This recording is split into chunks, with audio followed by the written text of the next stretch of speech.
Welcome to New Realities. I'm Alan Steinfeld, and I'm here in Southern California. And I've been touring around the world looking at teachers, at teachings about this awakening that's happening on planet Earth. And today I'm talking to Swami Premodaya, who has a following of disciples here in California. Call yourself a guru or a teacher. For me, you know, some people say the age of gurus are over, and how do you deal with that kind of, or maybe you want to define what it is that a guru does? Well, the age of gurus is never over. Okay. There are places and times where it's more culturally accepted. There are places and times where it's more culturally rejected, vilified, attacked. We're certainly in a time when the latter is true. But guru is a gift that God gives human beings as a way to give guidance in a truly effective manner. And it's not for everybody. Would you say the guidance is so that person will wake up out of their ego personality into who they really are? The guidance is individual. The guidance is whatever is right and best, good and true for that person. So there isn't a set end goal. The end goal is always the same: to know truth, to be with God, to go all the way. But anything in that direction is wildly acceptable. Mm-hmm. But how did you I mean, you were on the path, you've, I'm sure, come from a long spiritual search. Was there a moment where you said to yourself or in the world, I got something, now I'm going to share? What was your process in this creation? I'm not part of it. There was no process. All genuine gurus are appointed, and whether they have a history of coming from a very long tradition or a very established lineage, or whether it's completely out of the blue, God decides. And if it's not a command from God, if it's not marching orders from God, then it's not a guru. When you say God, how does God show up for you? So, in my case, it was simply a direct command from God: make yourself available to people spiritually. So luckily I was mature enough at that point that the idea of arguing with God would not enter in. I thought it was nuts. I thought, this is obviously some kind of mistake. Maybe I've lost my mind. Maybe God accidentally called the wrong guy. But I didn't fight it. I just said, okay, we'll see. right. So when the sense came, make yourself available to people spiritually, I knew what that meant. I mean, you've got to have a way for people to find you. To be available, you have to reach out to people. And they can't come to you by mental telepathy. You've got to advertise, you've got to have a place for people to come, you've got to offer something. So luckily I'd been in business for many, many years, setting up different kinds of businesses and programs around the country, so it was not exactly a challenge to set up a spiritual center. But that was the original thought, was, well, I'll set it up, we'll have an event, and if nobody shows up, that means I'm crazy and this was just some random thought, and we'll forget the whole thing. But if it's proven, then it'll turn out to be what it seems to be, and we'll see. So we organized the first event and had good attendance, and a number of the people who attended that event are with me still.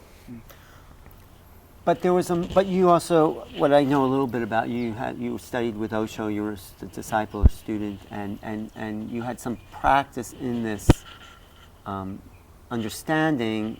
And so did something, you got the message to be this, but Did something fundamentally change for Well, you? you have to listen to the text. Okay. I didn't get any message to be anything. You have to take it as Okay. face value of the words. Make yourself available to people spiritually.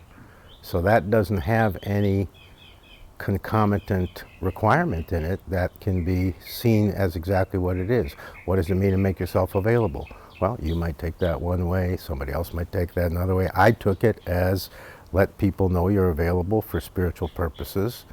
To me, that meant set up a place where people can find you and then be there and have events where you can interact with people. But what were you doing before that? For a little over 30 years, I was a psychotherapist, I was a hospital administrator, I was a corporate executive. At the point where that happened, I was kind of at the highest point in my career. I was making, for the first time, tons of money. Everything was going fantastic. And then I realized also when that command came that, you know, I'm not young, so I can't do both. So it really, I understood it to mean retire from psychology. And that kind of pissed me off because that meant the money is going to stop, and I hadn't made any retirement plans or put money away or anything like that.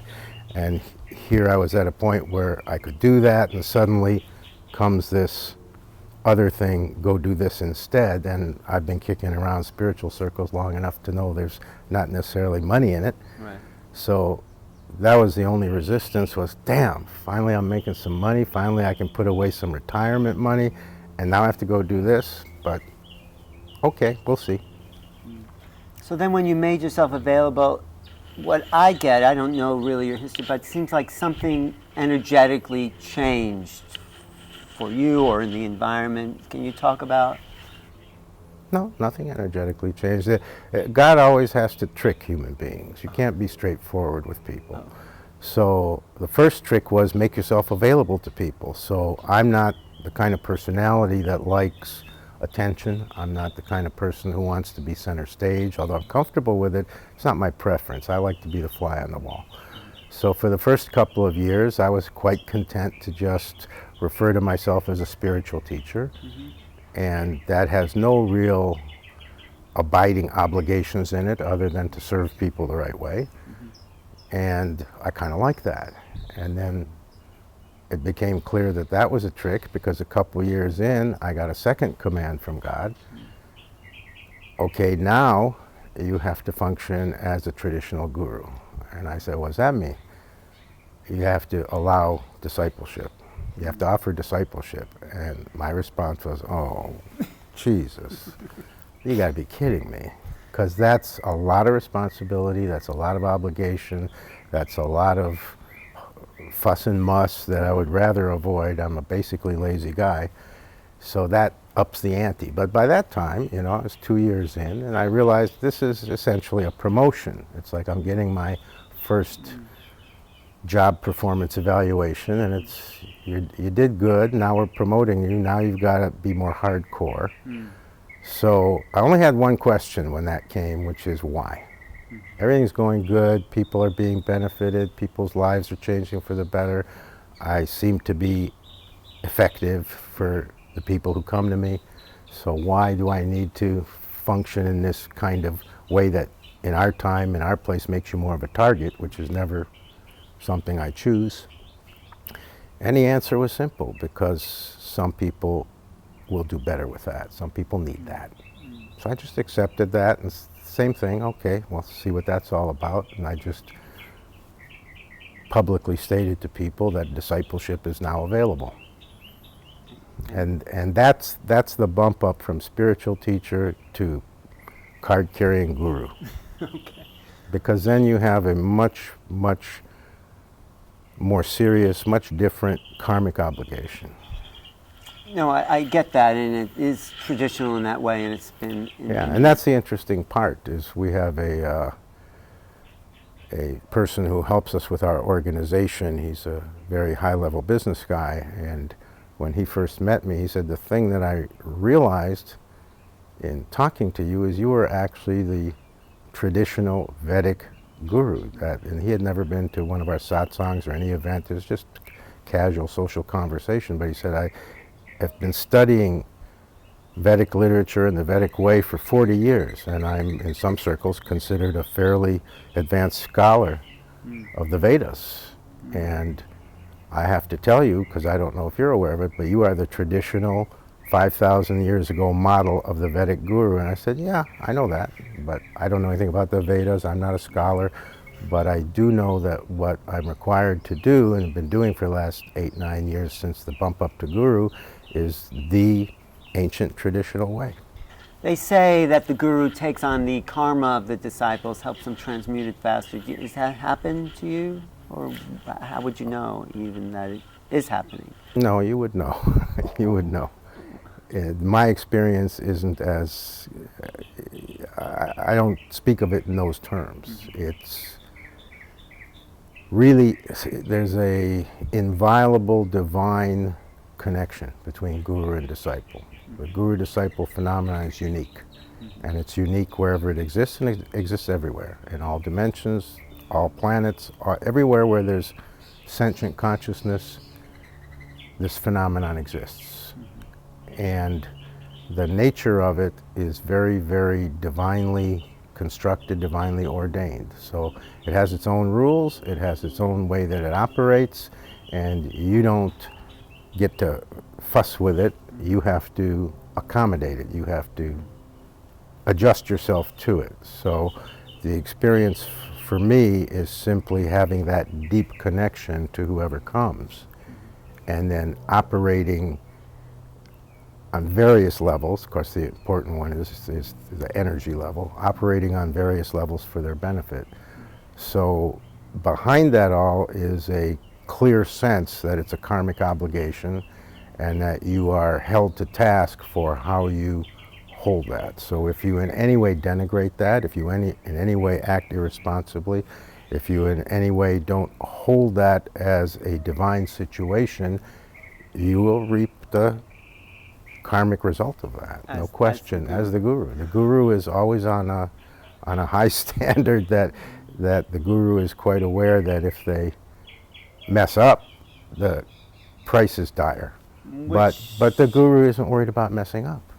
Right, which sometimes happens. You read these stories about Eastern gurus, but no, we don't have to go there, because what I really want, so this guru-disciple relationship is the sense, what I understand is that the disciple, in a way, says, show me, give me direction, because I'm trying to discover truth for myself. And the guru, from this non-ego place, as clearly as they can, directs the disciple to do what they think they should do to be free. Is that right? Or is that sort of It's too simple. Okay, tell me.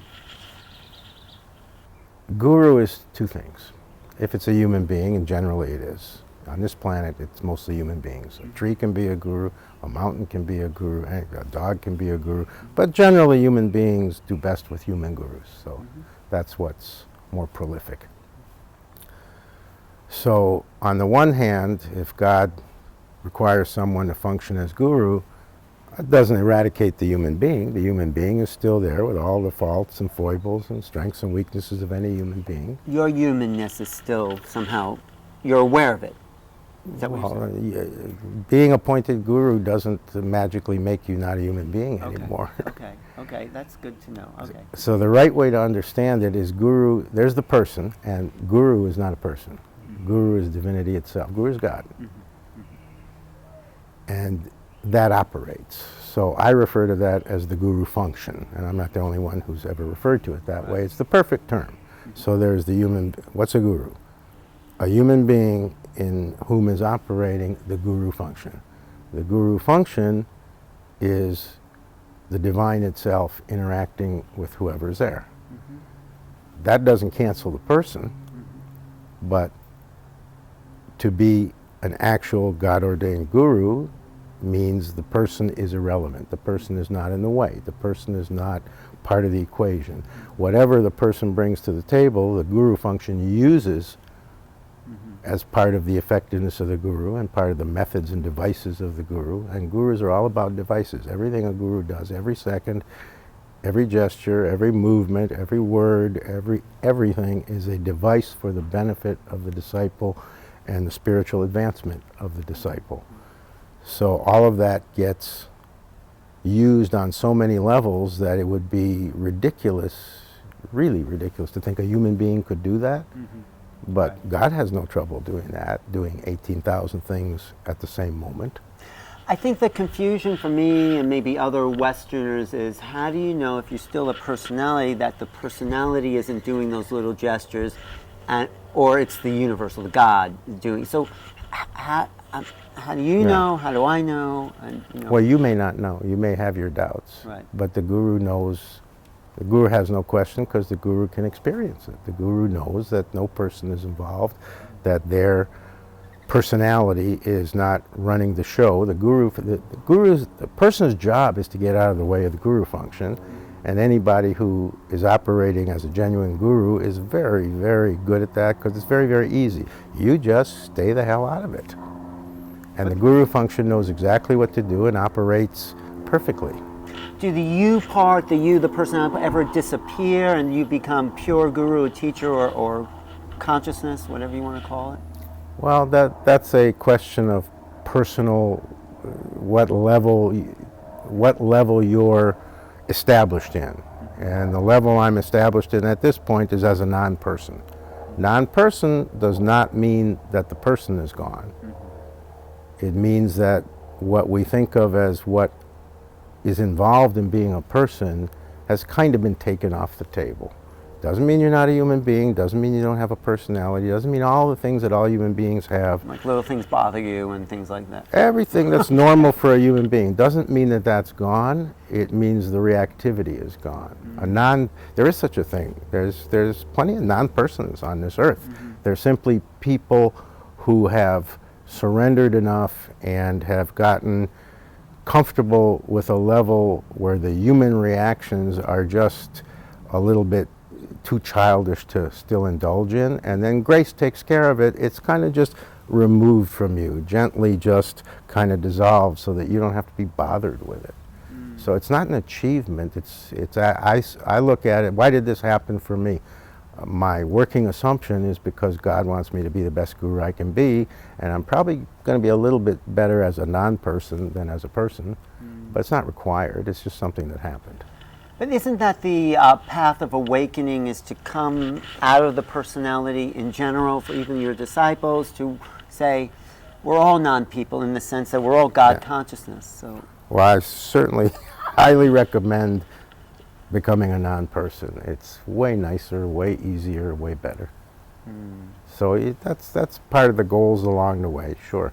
But that's the job of, let's say, the gurus, to bring the non-person, that non-reactive, emotional, frantic sort of person, to show that.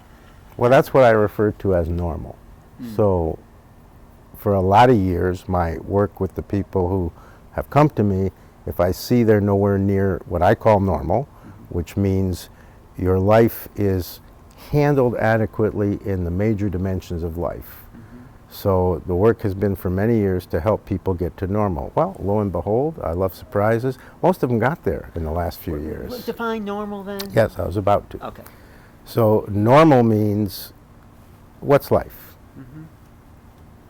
Life can easily be categorized in certain major areas that you can distinguish. There's work, there's sex, there's money and finances, there's relationships, there's survival, food, shelter, taking care of yourself, getting adequate sleep. There's all these major areas that, I never sat down and made a list, but 8, 10, 12 major categories that if any of them are too much out of whack, you have a lot of problems going on. You're not functional. So the functionality of a human experience, you're getting your money in order, your relationship, your health. So you're not really, when you're not yet at normal, you're not really giving yourself a proper and sufficient and success-oriented base to pursue your higher spiritual goals. So first get the base in order.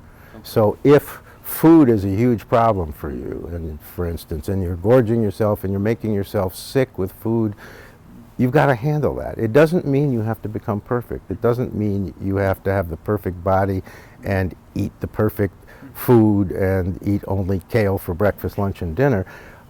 In all these areas, sex, food, money, cleanliness, relationships, your home life, your leisure life, and all these things, it means each area should at least be functioning at a minimum standard of adequate. Right. So it doesn't mean be the best, it just means get it handled to where it's not causing crisis after crisis in your life, because when one of them, it tends to be one or two that are out of whack for people. So when those one or two are really acting up, the others get affected, and everybody knows about this. Right. Things tend to start not working. Right. And the goal here is to simply get everything handled sufficiently, and it's not hard. It's really not as hard as people think, to get it handled sufficiently so that it kind of starts to operate on automatic pilot. And you never have to go back to it. Maybe you make minor adjustments from time to time, but you never have to go back from a standpoint of this is sick, or this is out of balance, or this is just crazy and I need to majorly change it, or I need to heal this, or I need to transform this. It's all handled sufficiently to where you can just go on from there, and then you've got a really solid base. So, yeah, okay, I get that. I think that's Because what I noticed in the beginning, the first few years, is people would come and they were so sincere, and they really were spiritually aware, and they really wanted the truth, and they really burned to go to God, but they didn't know how they were going to pay the rent next month. So they came for spirituality, and my response was, get a job.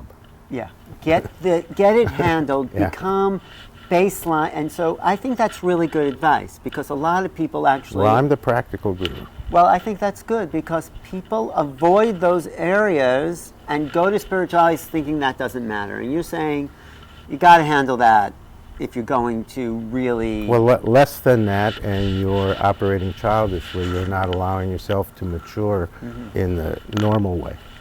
No, that's really valid and very appropriate. So once you have normal handled, then... Once you have normal, you become a candidate for permanent happiness, which is also very simple. It means spiritual happiness, not the happiness that's circumstantial, that depends on, did you get what you wanted? Do you have a nice enough car? Are you getting enough sex? Are you building your bank account in leaps and bounds? Not dependent on what happens, but a normal, steady inner state that really I would define as basic spiritual happiness. So the word happiness has a lot of different meanings to people, because different things make different people happy. So the right way to understand it is it's more like what people would think of when they hear the word contentedness. There's a basic contentment, a basic acceptance of life as it is, a basic acceptance of oneself, and a basic acceptance of the reality and validity of the spiritual quest. And a lot has already been proven at that point. You already know that it's real, that all the nonsense that people talk about and that the world throws at you to try to get you to kind of vacillate, you're a little beyond that at that point. You know that you're on the right road, and you know that this is the only way that's going to eventually work.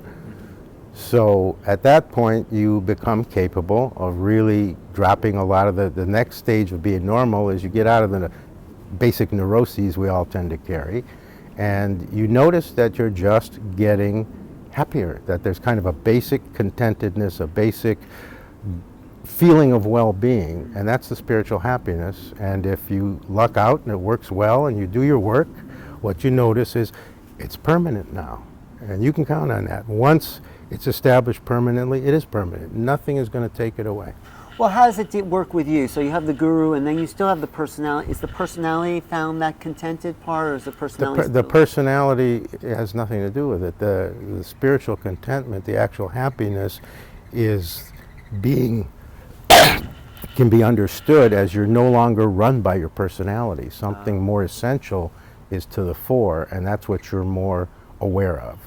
So that your personality or your ego or whatever you want to call it isn't pulling you around by the nose. Right. No, as you're talking, I think I'm more normal than I thought I was. I mean, of course, I still have my moments, my issues, my... Remember, normal isn't a value judgment. In this context, it just means you are not living life through some kind of perpetual crisis that keeps happening because you haven't adequately handled some area that's a difficulty for you. You know, I think that's really valid, and I think it really does seem from that baseline that true spiritual movement can then deepen in a person. You know, if you want God, if you want truth, you can't be a mess. Yeah. You've got to have some firm ground under you, and that's up to you to establish that. Yeah, you have to have your relationships in order, your body in order, your adequate. It's a low bar. Yeah. Just sufficiently that these are not returning month after month, year after year as perpetual problems that sap your energy, that take up tons of your time and attention and effort, so that what you wanted to put toward going to truth, toward finding God, instead gets used up in putting out fires in your life. But it seems like actually the evolution of your guruship went through, so you worked with some people who needed that maybe, and then in the beginning, that's the normal process. In the beginning, that's who comes, people who are remedial, people who really need intensive help with that. But guruship operates in phases. Right. So then there's kind of the second wave. The second wave, then you get more people. If more people come, then those are people who tend to be a little more out of that already. That's not their basic dilemma. Right. Third wave, you get people who are not neurotic at all, who are well established, who have adequate resources, who are not really suffering too much or struggling with any major area, and they're more ready to immediately go further, faster in the spiritual sense. And the waves keep happening. They're different level of people. Right, and we could talk about that a little, because I think in that search... I'm on the fourth wave in my guruship. The fourth wave did we mention the fourth wave is? The fourth wave is people who are really in good shape in every way, and really in good shape spiritually, and are ready to really take a big leap.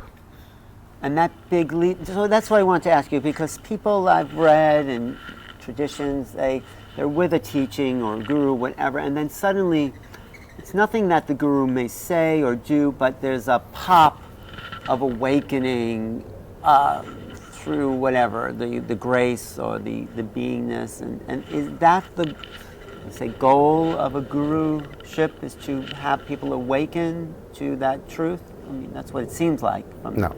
It's not. The guru can't have a goal. If the guru has a goal, he's not a guru. He or she isn't a guru. The goal is whatever the disciple or the student or whoever comes, because you can come on many bases. You can come more casually as a student, you can come more seriously as a disciple, you can come super seriously as a devotee, and people move through these stages.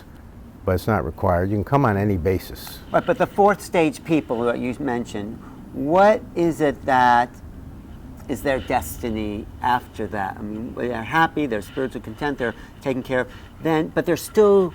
Then there's the next. There's what's next for them. Okay. If the guru has an agenda, then there's a person there. That's the person. So if a guru has an agenda, the guru function isn't operating. That's not the guru situation. That's not the guru phenomena. So it has to be open-ended, because that's representative of the essential basic freedom a human being has. Let's say it this way. Okay. God gives you absolute freedom. A human being, what's a human being? A consciousness that has complete, absolute, inviolable freedom.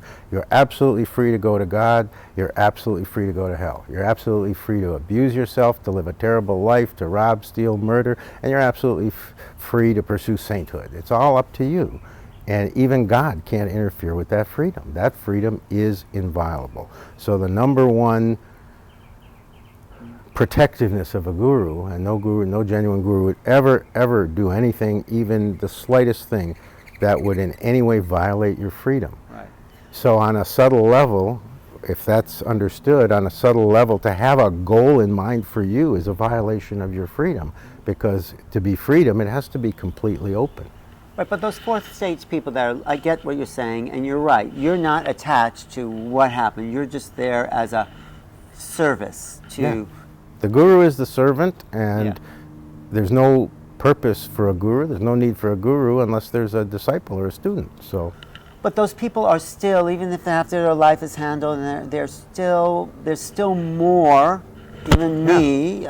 They want, either you want, all these words are synonymous. Yeah. Either they want God, they want truth, or they want self-realization, or they want enlightenment, Right. or they want cosmic consciousness, or, you know, it's really a list of only probably no more than 50 terms that are all literally synonymous. Mm-hmm. So no guru cares what term is meaningful to you. The issue is how to help you move further in that direction. And it's really it's your choice. The guru doesn't decide for you. Right, but you're there to help facilitate that as a servant of the divine, and you're not attached to whether people get there or not, but you're there to provide. Because there's no way you can control that. Right, but then when people talk to you about, okay, I want to get to truth, what do I do? Tell me. You know, what do you say? I mean, I could say me. I want to get,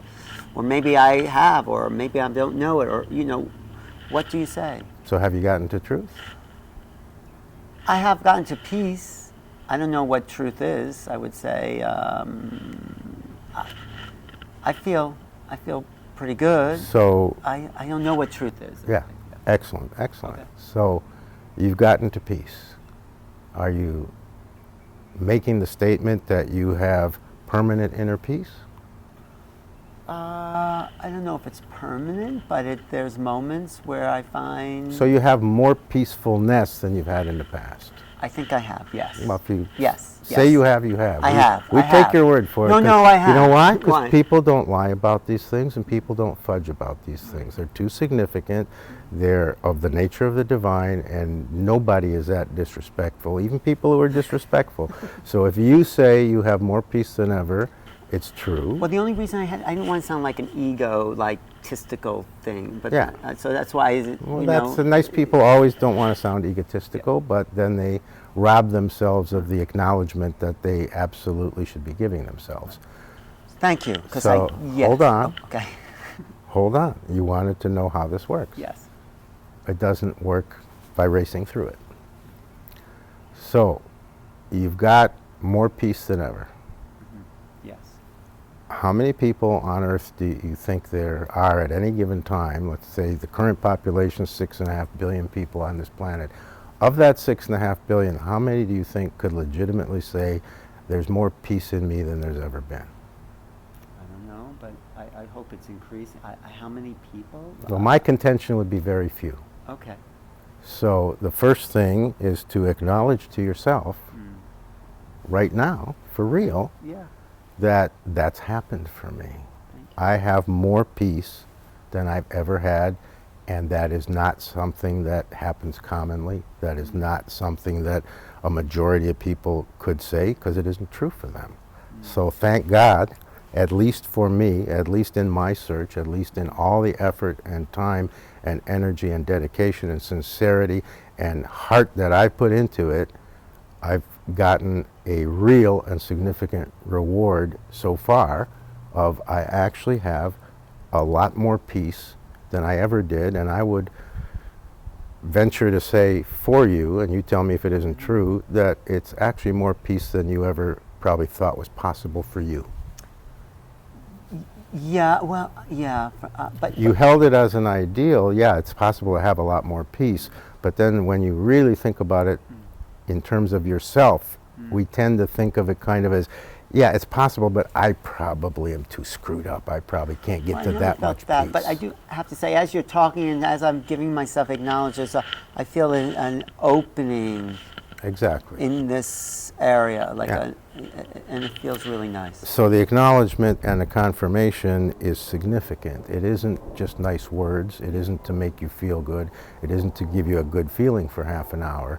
It's because that acknowledgement is essential, because you have to know where you are, you have to know what's happened, and you have to have some sense of what you still want. So let's review. Thank you. Permanent inner peace, which is the establishment of the peace you have on a permanent basis, hasn't arrived yet. But until you have more and more peace, how could it arrive? So what we can say for sure is permanent inner peace is now possible. Who knows if it's around the corner or a few miles away or a few light years away, but what I am happy to say to you and want to say to you is it's on the way. So if peace is a good thing, and who would argue with that, permanent inner peace has got to be a really good thing. So you can look forward to it. But you want truth. So, yes, and I'm all for it. Okay. So permanent inner peace is not the prize. It's a byproduct of your journey towards actual truth. So you have, just in this couple minutes of talking about it, you've done the most essential thing you can do in the journey toward actual truth. You have admitted, not just even to yourself, that's what you have to do, but you've admitted it publicly on camera that you have not reached truth, and that you're not, and you have made the boldly confident, very candid statement of, I'm not even sure I could say what truth is. Exactly. So it's that non-knowing and that willingness to be open and that willingness to admit what is the actuality rather than fool yourself or try to fool us that puts you in excellent shape for the rest of that journey. So because you have already demonstrated, evidenced that the byproduct of peace and the eventual arrival of permanent inner peace is part of the phases for you of reaching truth. What I can give you as a marker is when permanent inner peace arrives, you can take that as solid, hard evidence that you have turned a corner in your journey to truth. And what you'll notice, whether it's within days, within months, within years of being able to recognize that permanent inner peace is there now, is that at that point there will happen along the way a recognition, there will be a total revision of everything you've thought, believed, wanted, or felt up until now. Because what happens as you advance is it gets upgraded and revised every major step of the way. So you can look forward to a revision that will be a major, it will get experienced as an upgrade. Things will clarify let's say it this way, just for ease, will clarify at a higher level.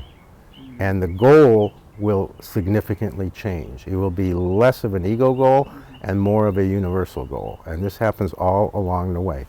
So your quest for truth, what I would say to you is your quest for truth is the right one. Your garnering of true peace is a powerful evidence that you're on the right track and that you're capable. The arrival of the very wonderful state of permanent inner peace will be a major milestone, a major signpost, and it all kind of takes off after that. So you've got a lot to look forward to. That's great. I'm feeling very good. I mean, and I have no desire to make you feel good, because my mission, if you want to call it that, the purpose of the guru function is to help you go forward. If along the way it makes you feel bad, fine. If along the way it makes you feel good, fine. Because it's not about this earthly life, and it's not about these very temporary, momentary states. Right. So what comes from... But usually people feel good when they are seriously advancing. And when you are encouraged and assisted to acknowledge it, that's kind of a settling, and that tends to feel good for people. That was great. The acknowledgement that, wow, it's just of inner peace, of some level of peace. And then when something disrupts me, throws me out of that peace, it feels even more, I don't know how to handle that. So I'm in this state of inner peace. Someone comes along or some situation and takes me down. It's like, So people handle that generally in one of two ways or both. They're mad at the other person or the situation, or they're mad at themselves. both. Both. Both equally? Usually I react to the other person first. Well, we all do that. Right. So that's, But when the dust settles, are you more disappointed with the circumstances, with the situation, or are you more disappointed with yourself? that's a good question. I think I get more disappointed with myself because Yeah. here I am feeling That's good. correct. That's correct. That's correct. So, yeah. So that's what you have to focus on, to really, really take a leap in that. You have to work with this tendency to blame yourself, accuse yourself, criticize yourself, get down on yourself, and feel that you've disappointed yourself. So I'll blame the other person instead. Good idea. Well, I'm kidding. it's always easier to blame the other person, but most of us end up blaming ourselves Right. sooner or later. So Yeah, but some you're right. Not some kind blame of myself. some kind of work where you have reduced the tendency to needlessly criticize yourself. Some kind of work I need to do on myself, you say. Well, that's what I would recommend. No, and it no, doesn't even have to be anything more complicated than practicing an awareness, plugging in the awareness that this tendency is there, this tendency to self-blame, self-criticize, maybe a little more than someone else would. Now, this is very normal and typical for very, very sincere spiritual seekers. Spiritual seekers have this more than the average conventional person. Yeah, blame myself and then apologize for being who I am, and then it just gets, and then there's the piece is gone. Yeah, so that's making a drama out of it. Yeah, and that's too boring usually to do. Well, it's time consuming, energy consuming, and when it's all over, you're not any further than where you started. It kind of just goes around and round, and then it doesn't do anything for you. So the more that you can extinguish the tendency to be hard on yourself, the more you will be setting up the stage for the permanent inner peace to be possible. Okay, let me integrate that. So you're saying the easier I am on myself by accepting. Yes. And okay, someone. By putting it in proper proportion, Yeah. that when somebody or some circumstance really angers you or disappoints you or upsets you, that having an upset reaction doesn't exactly make you the scum of the earth. Doesn't exactly make you this person who's deserving of strong criticism. Look how low I am. I got mad. I shouldn't have. Okay. It wasn't that. That's just taking it too far. Right, that's the drama. Okay, I get it. Okay, I don't. If something upsets me, it upsets me. So and putting boom. it in the proper proportion when that reaction happens, the reaction of self-blame, self-criticism, pulling it back into the proper proportion. Screwed up again. Okay. And hopefully in the future I'll do better. Great. No, that helps too because, like, why make? Okay, I Yeah. got this little reaction. Boom, it was there, and let it go. And then. What's unfair? It's unfair to yourself. It's Yeah. It's too harsh for whatever happened. It's too critical. You're right. That's good. That really does help me because Wonderful. it's like. So then I can get back on track with this feeling that's really Well, there. over time, again and again, when you get upset, when you get pushed off balance, when something pushes your buttons, when you're angry when you feel you shouldn't be, if again and again you can bring it into the right proportion and reduce that tendency to beat yourself up for it, it creates a space in you. More and more, you can more quickly get back to the peace, and when permanent inner peace arrives, and it's an arrival, it's not something you build. When it arrives, you never have to deal with that again because nothing can push you off after that. And you can get as mad as you want, and the permanent inner peace isn't affected. I like when you talk about inner peace because then I start to get there again, and then Good. and then, and I don't want to necessarily have to go into, but I'm thinking what throws me off is like my old dramas from growing up, and maybe that doesn't even matter, or do I? do I need to still work something out from the past because I'm still reacting? You may or you may not. Some people do, some people don't. But what determines that is whether this self-critical tendency is coming primarily from that, and whether going back in a psychological way or a healing way, or using some kind of method or modality or outside help to examine that a little bit. Most people your age, most people who have been as committed to spirituality as you have been, have already handled usually enough, have already had a ton of psychotherapy, have already had a ton of healing modalities, have already been all over the place. Right. And usually it's a person at your stage, it's more a matter of how to go forward than how to heal the past. Thank you for that, because That's why there can't be a standard answer. The guru doesn't come with a note card. What question? Okay, that's number 3 here. It's got to be in the living moment with that person, with that individual, because that's where it's evident, that's where it's revealed, that's where it can be dealt with. yeah, I appreciate it, because I think it is what you said. For me, as those feelings of unworthiness come up, you look at it and say, okay, got it, let's move on. And You change it, if you're lucky and you learn the knack of it, you change it from I'm unworthy to, oh yeah, I'm feeling unworthy again. Because feeling unworthy is not proof of unworthiness. right, good point. Because I'm valuing myself more, and that piece. I mean, I hadn't really thought about it until you asked how I am, but it's like, yeah, I have a lot handled, and like, not to compare myself to other people, but it's like, okay, I'm ready for the next level of this. Yeah, so that has to get clear. What has to get clear is I can see more clearly and acknowledge it more readily what's already the case, because this is what people just chronically don't do. They're circling around problems they handled years ago. Yeah. They're dealing with issues that are sufficiently dealt with. And there is a very basic dilemma for the spiritual seeker, which is how to actually operate as a finder when you found, and get out of the circling seeker mode, but obviously only if it's legitimate, only if you've become a finder, whatever it is. But this is a huge issue for spiritual seekers. For conventional people, no issue. For spiritual seekers, it's very common to find and have no clue that you're now a finder, and keep operating as a seeker, and it all kind of just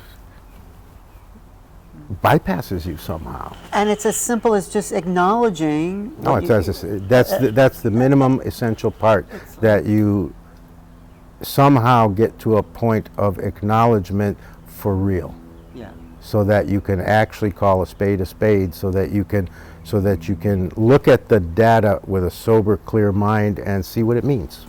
Yeah, no, just as you're talking, I mean, I'm feeling, in a way, emotional, like how beautiful a life I've created. I travel around. Wonderful, wonderful. People welcome me into their home. I meet great people. It's like everything is really so taken care of, and I'm so grateful for, having created what I totally enjoy. Close your eyes. Become quiet. And get that all the way right now. You just said something wildly significant and divinely important. And what I want for you is that you just take this moment, whether it goes on the tape or not, take this moment and get it all the way. Everything you said, that you are living a blessed life, that you get to be with wonderful people, you get to travel, you get many enjoyments that most people on the planet will never get, that you know yourself to be. You said it. Say it now. Say it all to yourself, but without words. Say it to you. Have your heart say it to the deeper part of your heart, and get it, because it's true, but you got to get it. That acknowledgement matters. I get it, and thank you for making me,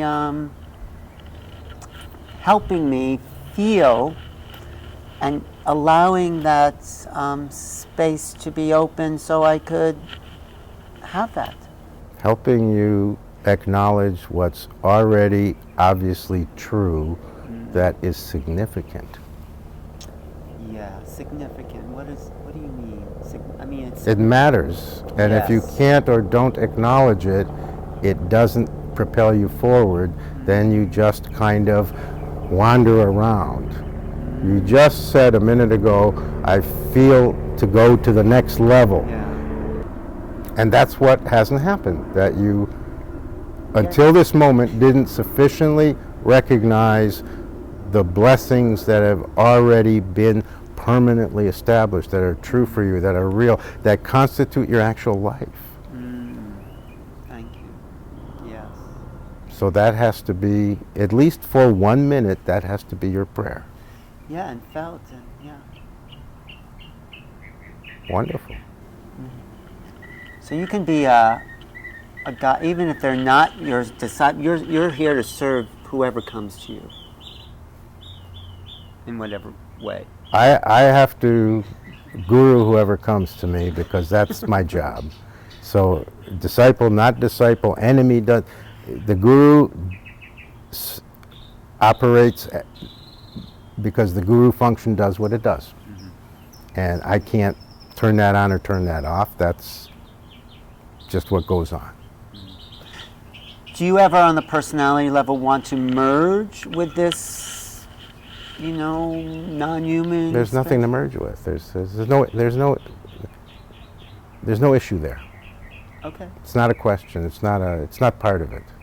Okay. The person is always in awe of the guru. How are you not in awe that God is operating as you, through you, that the guru function is actually something that you have the privilege to be involved with? You can't imagine it until it's actually the case. You have no idea until you sit in the guru chair, and once you experience it, there's no confusion of like, is it me, is it not? None of that, because it's so crystal clear that it has nothing to do with you. Yeah. There's no way to be confused about it. People prostrate themselves in front of me. And what is that about? That's about their deep devotion or gratitude to the divine. And there's no way for me to be confused that they're bowing to me or prostrating to me. Right. It's obvious what's going on. It's very beautiful when people can prostrate. It's very beautiful. The West has a real fundamental handicap in that people have been conditioned that you are never to bow to anything or anyone. And that ability to bow down is essential, absolutely essential. So when people bow down, I'm in awe and honor that and respect that, and I would never, it wouldn't be possible for a second to think that they're bowing down to me. I mean, come on. They're bowing down to the divine situation, and they're bowing down to the divine in themselves, and they're bowing down to their future and to the sincerity of their own heart. Well, thank you for this. It's been quite a nice little journey.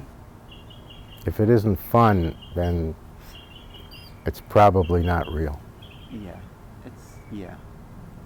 Real spiritual conditions, real spiritual movement, real spiritual opening happening, then it tends to be enjoyable. Because that's what, really, it's really what we're here to do, is to find this peace and to have this truth however it shows up. Yeah, a human life is the best condition for reaching the divine. Human life isn't for enjoying life. A human life, although life should and can be enjoyed, but the purpose of a human life is to get to the divine life. So it's a vehicle. It's a springboard. Let me just ask you one more question, and I appreciate everything you shared. Is this inner voyage, this inner space? There's our own meditation space. So talk about what you mean by the inner space a little bit. The only spiritual road there is the road inward. So the outside world is a reality check. It's a help. Everything in your life is a spiritual circumstance, but the real movement is always on the inside, to move more deeply in. You're taught, you're conditioned, you're really basically set up from birth onward to focus outward. What do? We look outside, we move outside, we go here, we do that. All that doing, all that going is not the essential. The essential is in you.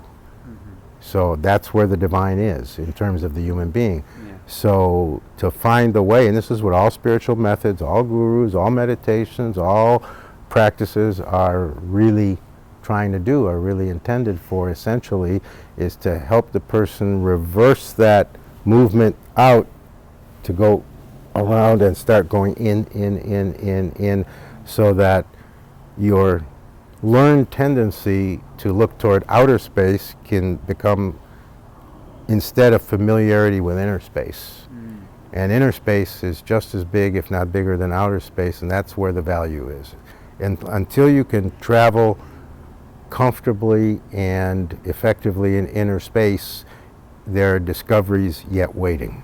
So those discoveries have to happen. They happen in, not out. Yeah, that helps, because, our world, this world, the common person is always looking outward. And psychology has done a disservice in that sense, where, if you look too far in, they put a label on you. But I think this is where we're at the next level of our psychological progress, is to... Well, intelligent and open practitioners of psychology tend not to do that. Well, I appreciate your time. It's been and fun. It's been fun for me, and the feeling. Can you remind me again about the inner peace? Just because I had a strong sense of that. And whether you're reminded or not, it's so. But we can easily review it. You've lived in such a way, and it's difficult, it's hard work, that you've managed to garner for yourself more and more peace. Yeah. That is a confirming true sign that permanent inner peace is possible for you and is actually on its way. And your eminently correct goal, your spiritual ultimate goal, is to get to truth, to know actual truth. So one of the things that happens when people move towards these correct, lofty, divinely directed goals is there are byproducts along the way. Through the journey, there are byproducts. The byproducts tend to be things like true contentment, true acceptance, actual happiness, permanent inner peace, amazingly increased compassion, tremendously enhanced awareness, all these different things, but they aren't the goals.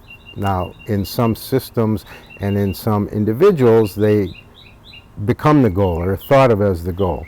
But when they arrive, when they happen, they tend to happen as byproducts of a much broader, bigger, deeper, more significant goal. I mean, what can be a more lofty goal than I want actual truth? It's the same as saying I want real God. It's the same as saying I want the absolute itself, the profound itself. It's all synonymous. So the goal is right. The journey, the success of the journey in your case is confirmed by the increase of peace, and you can have the practical understanding that permanent inner peace is highly likely on its way for you, and that when you notice it to be present, which isn't always right away, that is a absolutely incontrovertible, can't be argued with or debated, that is a absolute sign, absolute signpost that you are much further along toward reaching the goal of knowing actual absolute truth. In other words, the direction continues to be correct. Rather than you having to worry or have doubts about, am I really going the right way, you have to allow the confirmation when it's really there that in fact you are. And what's a more powerful confirmation than you notice absolute permanent inner peace is functioning in you? And let me take one more minute if I can, explain something to you about permanent inner peace. Yeah, tell me. Because we tend to think of inner peace as the absence of conflict or the absence of disquiet or not getting upset, and there is nothing passive We have a passive view of what inner peace Yeah, is. that's There good. is nothing passive about permanent inner peace. Permanent inner peace is objective. It's an objective, actual, active force. It's not something you create by having more and more peace. The more and more peace makes it possible for permanent inner peace, the force of that, the actuality of that, to find you and establish itself in you. When it does, you will be very aware that there's nothing passive about it, that it's an active energy that is simply operating in you, and there's no way that any event or circumstance or life experience can somehow violate that. It stands on its own two legs, and it works. An active force, I think I'm not Yeah, understanding it's hard to that. get. It's hard Yeah. to get. But, It's for the future. I'm telling you Okay, this okay. for when it arrives, you will not, I want you not to be confused about what it means and what it is and what's going on. Because you will, when you recognize it, you'll be initially confused because you'll feel it's like a buzzing. It actually isn't the absence of conflict, it's the presence of peace. And the permanent presence of peace is a very strong force that you feel in an active way. It feels in many ways like what people often feel when they really deepen in their meditation. Instead of feeling like there's a void or that everything has gone away, they feel kind of this active sense of presence of something, that like a strong energy. Permanent inner peace operates like I that. was feeling that just with the little momentary inner peace. It's like, oh yeah, there's Well, like, that's a taste. that's something going. So you can, in this inner peace, you can get upset about something and then, it, or you know, have a. You can do whatever you want, and it won't change the experience, your ability to experience the permanent inner peace state that has arrived in you. Yeah. Because it doesn't depend on you, and it doesn't depend on what happens.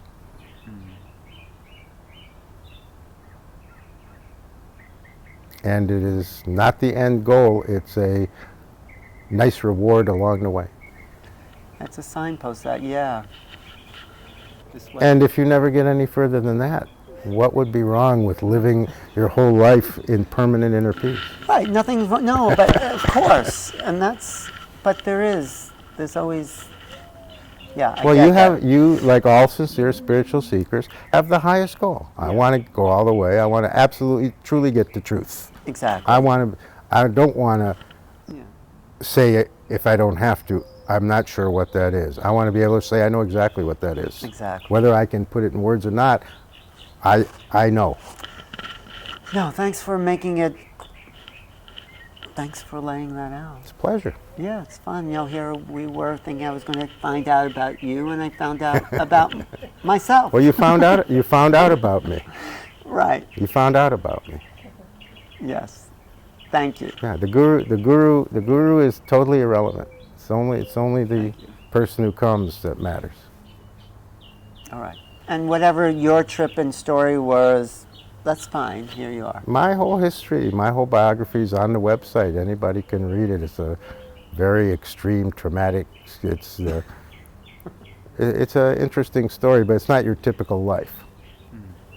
But here you are now helping One serve. atypical life and a highly traumatized life is an excellent training for a future guru.